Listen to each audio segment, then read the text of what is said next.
Kyle, it's one of my favorite days of the year. I don't know if you knew this, but it's Groundhog Day.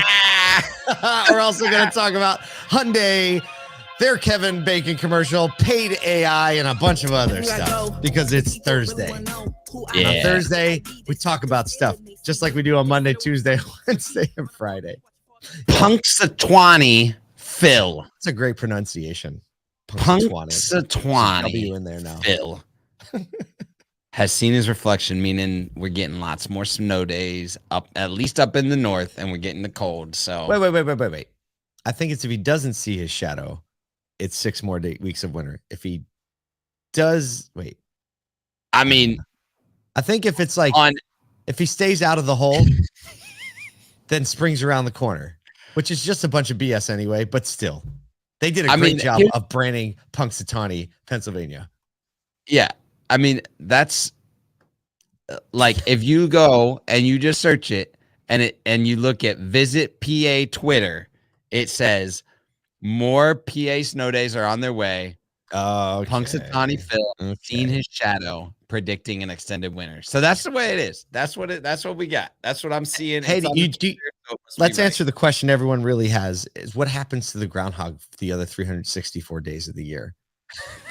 I found out this morning. So they have a whole groundhog committee, and the groundhog actually lives in a burrow, and you see it, they knock on the door in a library. Oh, poor guy. A lap of luxury. This is the most comfortable groundhog you've ever seen. So if anyone's ever a little grumpy about, look, they pulled him out of the hole and you should let him be with it, like that sucker's got it made.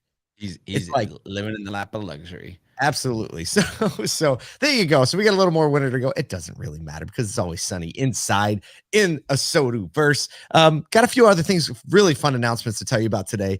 We're going to be paper out. Get your paper out, people. We got dates to drop on you. Get your calendar out because we want you to reserve some dates. First and foremost, I don't know if you can go to this or not, but the first time we're talking about it publicly that Sodu is partnering with Reuters. Yes, Reuters in their retail automotive event in Vegas, May 16th and 17th. You know what happened? They saw the year-end extravaganza, actually. We'll tell you the backstory. And they were like, these people are crazy. Who are these jokers? Bring them over. So we're partnering with our friends at Reuters Events. Kyle and I are going to be moderating some of their main stage panels. And we're also going to be launching a joint podcast for the event, Soto and Reuters. We're going to do an exclusive podcast at the event. So if you're not going to be there and you can be there, 16th and 17th, we need to flex on them and show them what the Soto community is all about. Some of our other friends are going to be there. Steve Greenfield's going to be MC in it in his NC Hammer pants. Brian Kramer, I think, is going to be there too. And then just a bunch of other people we've never met. So Miller is going to be there from Cars. What a great dude. So we're going to have a good time. So that's May 16th, 17th. So we're going to have more info about that in the podcast and everything. Also, we are going, that's May 16th, 17th. We're going right from there to, where's it? Indianapolis, because we're going to be at VCon. That's Gary Vaynerchuk's blockchain NFT conference. We're going to be there. Got a couple special surprises, we think, in the works for that. So not just automotive, right? We need pop culture. We need, forward-thinking technology, even the blockchain. And so we're going to do that. And this last one, get your calendar ready because we're taking Soto on tour, y'all. We're going the Soto X regional tour, smaller events. Remember the year-end extravaganza? Well, that was so well received. We're taking that show on the road and we're renting out some theaters. But first, the day before, we're going to dealerships and we're going to make a show.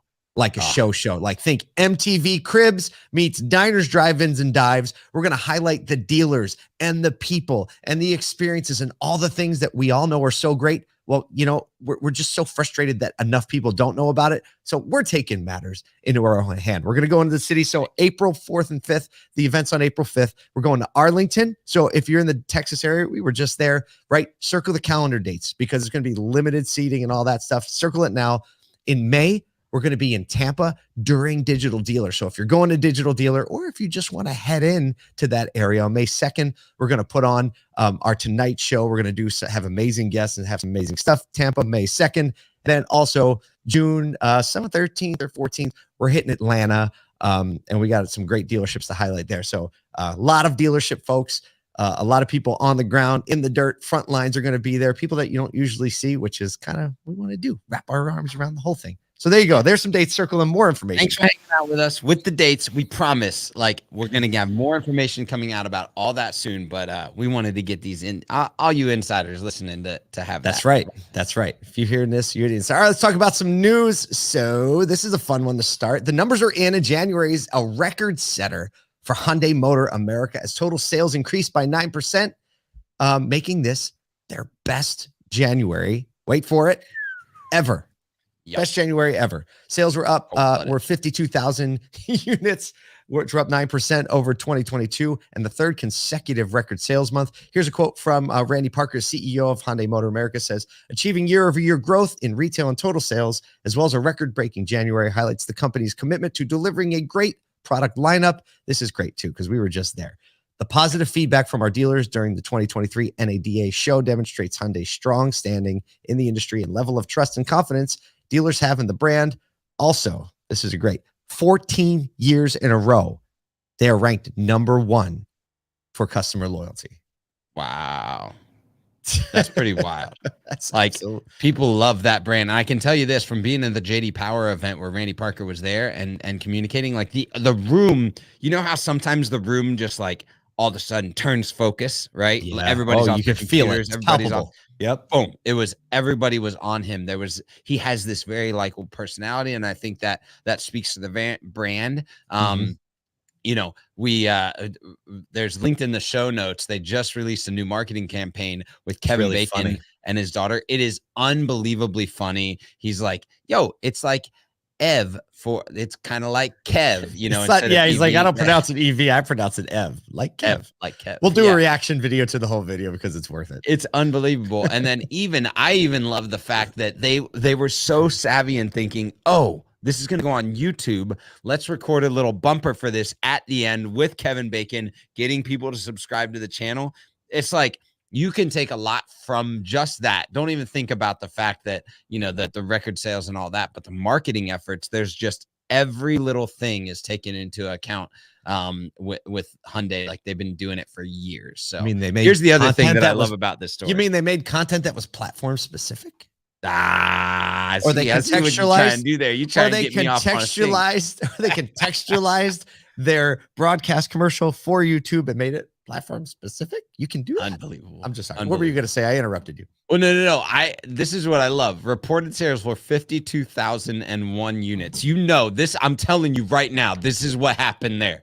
There was some district rep down in Florida, and he's on the phone at 11:33 at night with some Miami dealership. I don't know where they're at. He's like, look, we got one more to go. Can you go find a customer? Everybody scrambles. The salespeople go wild. They're like, we got to RDR one more. Some person comes in off the street and they're like, put that person in a car. I'm telling you, that's what happened. I pictured somebody like screaming around the corner, like papers flying, like running, wait. The clock's like 11:58, 59 and 57 seconds, 58 seconds. Then he just gets right in and they stamp it. I know it doesn't work like that, but in my mind, it does. In my mind, it does. Yes. Speaking of the way things work. Stop. Segue. Time. All right. We're going to call this the non-petrol update because it's getting complicated out there. It used to just be the EV update, but now we gotta change this. So we're going to start with a little EV stuff and get into the non-petrol part. So according to a source close to the matter, Reuters, we know those people, They reported that Tesla's Shanghai plant is boosting production now after cutting it back in November to satisfy what they're saying is a significant demand spike in light of recent price cuts from Tesla. Their plan is to produce over 20,000 vehicles a week from one plant, which is back to September 2022 highs. And so price cut, demand's driving. They're turning the throttle back up on the plant. And a nice little fun thing. This blew my mind. Speaking of Tesla, the Roadster is 15 years old. That definitely blows my mind. That absolutely blows my mind. Think of where you were 15 years ago when that came out. I mean, I probably saw something about it in the news, but I honestly could care less at that point in my life. Right. Yeah. No, that's 15. Yeah. 15 years ago. It doesn't even feel like that was like we were even talking about things like Tesla and EVs back then, but I guess we were. You know? Well, I guess we were basically rare. Was that 08? I don't know. I mean, we weren't talking about, 07. Well, here's the funny thing. Wow. So one of our editors, who is my son Miles, who is probably maybe a hair taller than me at this point, he was 1. Wow. Because he's only Wow. 16. Yeah. Okay. Yeah. Speaking of things growing up. Stop. Segue. Time. All right, we can't do a segue in the middle of a session. We can't do that. Okay, here's the non-EV part. A joint Honda GM fuel cell venture has cut production costs of a hydrogen fuel cell to 1/3 of what it was, which means they're announcing a CRV with this new power plant to be produced in Ohio and released in Japan and the US next year. Citing major performance improvements, the company says it's an important part of their plan to phase out all petrol-powered vehicles in their lineup by nope, not 2030, 2040. 2040. We're gonna have to make a new. You know we have what? to make I a new like thing. That's I reasonable. think 2040s. I think that's a good goal date. 17 years, 18 years. So what is that? 17 years from now? Like Yeah. You can that figure out a lot in seems 17 realistic to years. me. You can figure out a lot. Just the technology that we've done in the last 3 years. Infrastructure, all the Yes. time it takes.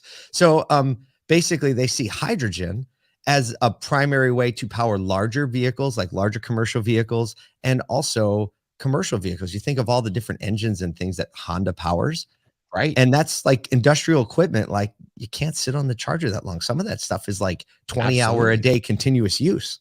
Yep. And so there you go. No, So I hydrogen. think, look, Honda, Toyota, Legacy, really, really sound technologies, Mhm. all looking at hydrogen and hybrid. Hello. Hello. Right? Are you paying attention? Are you paying attention? Well, and we're going to end back on a battery-powered thing. An Audi e-tron, which is like a mid-size SUV, collided with a Toyota sedan in British Columbia, and the battery pack literally ejected from the vehicle. Be hard to believe unless you looked at the video, but you see the e-tron on one side of the road and the flaming battery on the other side of the road. So it's like, oh, okay, that's possible. I think we're gonna have a lot of like, oh, that's possible, in the new thing. Yep. And the thought of like a 600-700 pound battery on fire flinging across the street. Not okay. Not okay. Can I all. just say real quick, because of the quadruple crown that Toyota's gotten in the last few days, like Yep. the irony that a Toyota That it hit a sedan, it hit a Camry. that it hit a I Toyota know. sedan and the battery was like thunk, I'm out. Yep. That's some irony right there. Yeah, and we can be like this because when you look at it, actually everyone's fine in the accident, right? So we're not trying to make light of a situation, but everybody's cool. The battery's not cool, and I think like the battery bracket engineers have a little bit of extra work on their plate this morning. They're like, all right, what happened to the brackets, right? How do we make sure that doesn't happen again? Maybe Speaking they of can ask- engineers, Oh, okay. Stop. Okay. Segue. Time. the engineers at OpenAI have been hard at work trying to keep up with demand on ChatGPT. Every time that you try and log in, sometimes it works, sometimes it doesn't, and we're moving quickly from GPT 3.5 to GPT 4. And just recently, it announced a $20 per month subscription plan that people can buy up to, giving priority access and faster response times to ChatGPT to some users. They will still continue with a free plan. Luckily, it wasn't the original stated price of about $42 a month. So they're just allowing it to go into a broader offering, give better access, and give more consistent access to those paid tier users. I'm sure they'll come up with an API access very, very soon. Right now, this is just the access to the chat function because right now you only have API access to GPT-3, which is being utilized at a lot of companies across the nation. So yeah, I'm excited to see where they take this, because now that they can monetize ChatGPT, it's going to allow them to move quicker, develop faster, and probably get to GPT-4, which is probably going to be the most mind-boggling thing that most people have ever seen. If you thought ChatGPT was crazy, you ain't seen nothing yet. You know, Google is releasing a ChatGPT. Like, we didn't cover the story, but I saw it yesterday. Saw that, yeah. Yeah, they're releasing like a little Chrome and stuff. Like, you can actually have it and search things, and it'll give you search results in plain text form. So obviously they're like running they're the ones running around the hallways with the papers and stuff, trying to figure out how they're going to keep up with this. But well, it's so smart. Okay, real quick. It's so smart on Google because a lot of people have talked about this kind of zero-click search results, and the reality is that most people, when they search Google, actually the majority of searches on Google don't end up in a click to a website. Surprisingly enough, you read what you want on the search page and the SRP. They're trying to just find out the quick information, right? Maybe it's an address, maybe it's a quick information piece. It's the answer to a question, and so there's zero clicking to a website. So if you can surface that information in plain text in real time and make it quicker to the user, that's why everyone loves ChatGPT, because it gives them real answers real quickly without having to go find a web page and search through it and figure out what they're reading and all that. So one of the issues that is going to come up, and it's more of a social issue though, is the results that come up, and a lot of people have said like the lack of sources, right? One of the things that allows you to make quick, you make your decision on what you're going to believe or not believe based on the source of the information. Google search page, you can kind of see that right away. Like ChatGPT, you're going to ask it a question, it's going to spit you out an answer that seems like very authoritative and like there's no doubt this is the answer. And a lot of times there's false information because it's based on the entirety of the internet. So that'll be something that'll be interesting to see how it sorts out. But back to like ChatGPT, $20 a month for like priority access to it. What happens, Kyle, when you pay for something? Do you use it more or less? Typically more. And you're more intentional about the way you use it. So I think when they get this $20 paid tier, those folks are going to lean in and figure out more ways to use it, more ways to leverage it, which means they're going to develop even faster. And ChatGPT is committed to providing free access to this tool. They kind of see it as almost like an important thing for humanity, that everyone can have access to this. And they said introducing the paid tier is going to help keep the free tier even better. Well, there you go. Well, there you go. We're hoping to keep the automotive industry growing every day, being a little better every day. But that doesn't really have to do anything with us. That has mostly to do with you who are on the front line. So go out there and do just that today.